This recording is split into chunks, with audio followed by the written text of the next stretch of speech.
¿Usted es Cristiano o Messi? Messi. Messi. Toda la vida. Sí, Messi. 6:48 minutos. A propósito de tendencias y a propósito de lo que dicen las redes sociales, desde hace varios días se ha venido insistiendo, compañeros, en la urgencia de extremar medidas de vigilancia. Será, no sé por dónde se pueda ejercer algún control para evitar de nuevo ataques cibernéticos, porque de nuevo las instituciones nuestras, las instituciones del país están en la mira. ¿Por qué? ¿De qué se ha hablado? Y además, ¿qué hacemos si esto vuelve a pasar?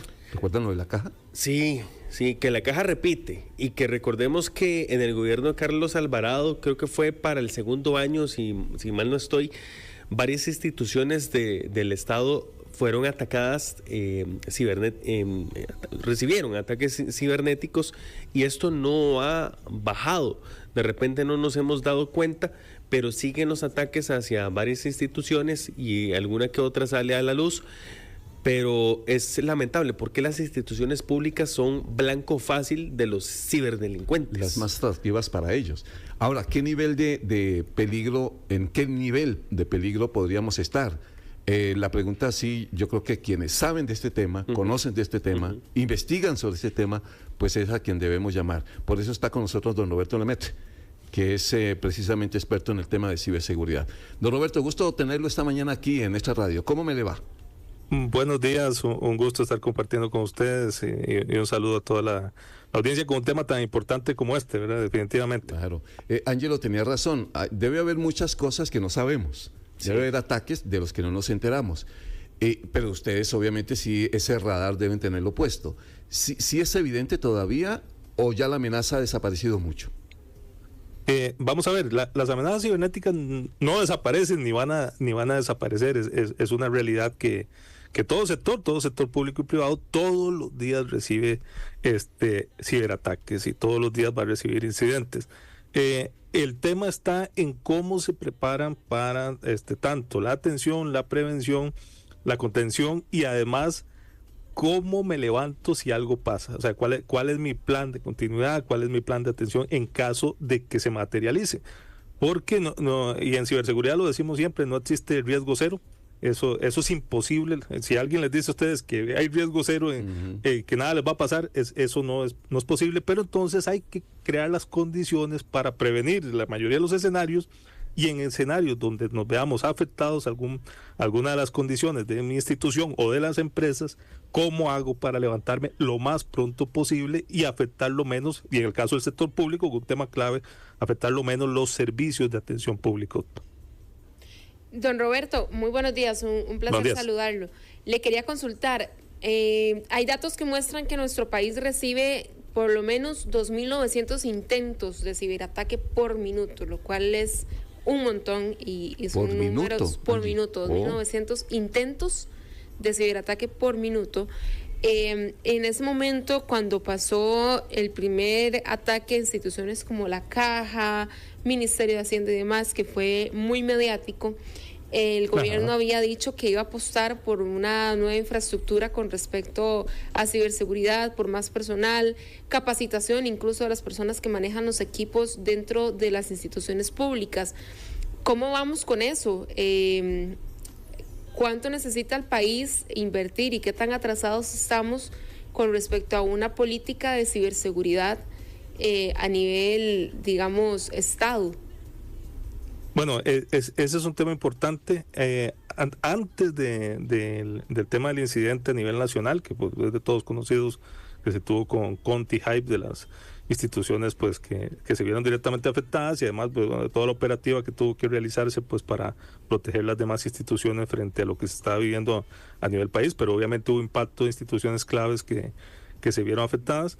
En esta administración, como es un proceso de búsqueda de recursos y de mayor inversión en un tema que anteriormente no había tanta inversión ni tanta preocupación, aunque muchos advertíamos las situaciones que se estaban viviendo y la necesidad de que realmente se invirtiera.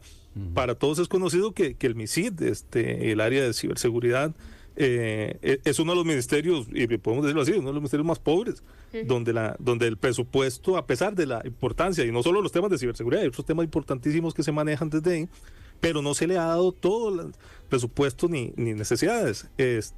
En ciberseguridad actualmente cuentan con más personal, hay recursos y hay inversión que está viniendo de los Estados Unidos y de otros organismos internacionales también que están invirtiendo, además del presupuesto nacional que se ha buscado que crezca. Esto es importantísimo porque efectivamente una de las claves para mejorar la capacidad de atención es no solo herramientas, porque esto no pasa solo por herramientas, sino de tener personal capacitado, tener personal que se pueda contratar en condiciones adecuadas, porque el tema de ciberseguridad además las empresas privadas además requieren también personal, entonces hay una competencia por personal de ciberseguridad también fuerte, y mantener personal con un buen salario, además es necesario en el sector público y en todas las instituciones, pero también las herramientas y la capacitación, y sobre todo la capacitación también a los funcionarios de las instituciones públicas. El World Economic Forum sacaba un informe muy interesante donde hablaba que el 95% de los incidentes que ocurren a nivel mundial ocurren por factores humanos. Entonces, si esa es la línea de lo que más pasa, donde debemos apostar mucho es a formar y capacitar a los funcionarios también y a la ciudadanía en general. Esto en búsqueda de evitar muchos de los engaños que ocurren, muchos de los factores que están pasando, de estafas informáticas, de ataques, de robos de claves, etcétera, ocurren engañando a la gente y ocurren aprovechándose podemos decir, de la ingenuidad digital, donde pues buscan que caigan en ciertos engaños. Entonces, si logramos que ese chip, diría mi padre, ese olfato canalla mejore y que podamos prevenir que no caigan, esto hace que muchos de los incidentes puedan disminuir. Siempre va a haber algunos factores, como digo, hay que tener entonces esos planes de continuidad, respaldos, etcétera, que permitan en un menor tiempo lograr, pues, en caso de una afectación, pues, retornar a los servicios.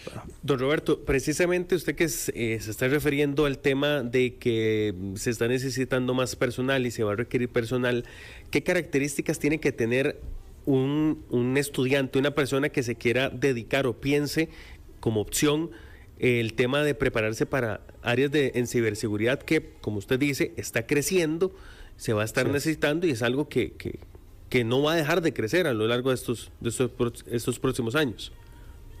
Bueno, efectivamente es un tema clave la necesidad de personal en materia de ciberseguridad.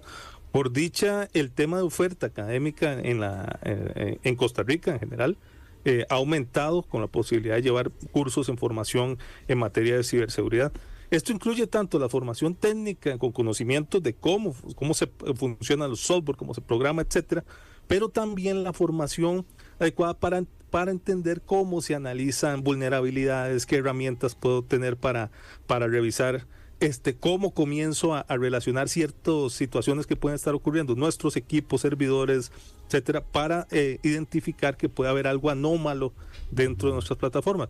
Esta formación se hace importante para que así pues tengamos personal adecuado para hacer el tema preventivo, porque mucho de esto pasa en detección previa para ver comportamientos anómalos. ¿Y a qué me refiero con esto?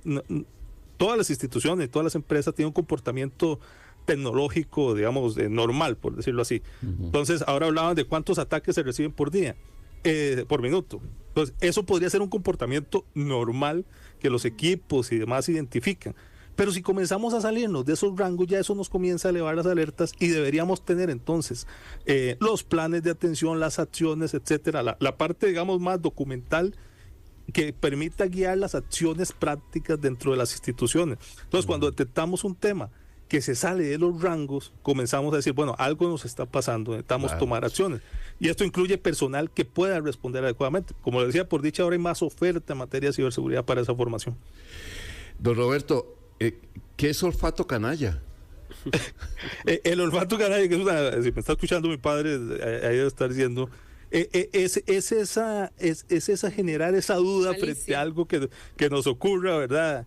Ese malicia indígena, diríamos también, de que cuando vemos algo que pueda sonar muy bueno, una oferta demasiado buena que pasa, por ejemplo, en redes sociales, dude, de que dice, exactamente, es que piénselo dos veces. Es primera vez que escucho olfato canalla. Sí. Nunca lo había escuchado. Está bonito eso. Está bonito, sí, claro, está bonito. Esa marca registrada de mi papá, exactamente. Bueno, dígale que ya la usamos, ya sí, quedamos. Muy bien. Don Roberto, un abrazo, que le vaya muy bien. Buena semana. Muchas gracias. Buen día. Don Roberto Lemeto, experto en temas de ciberseguridad. Las 6 de la mañana, 58 minutos, mensaje suyo. Inversiones inmobiliarias para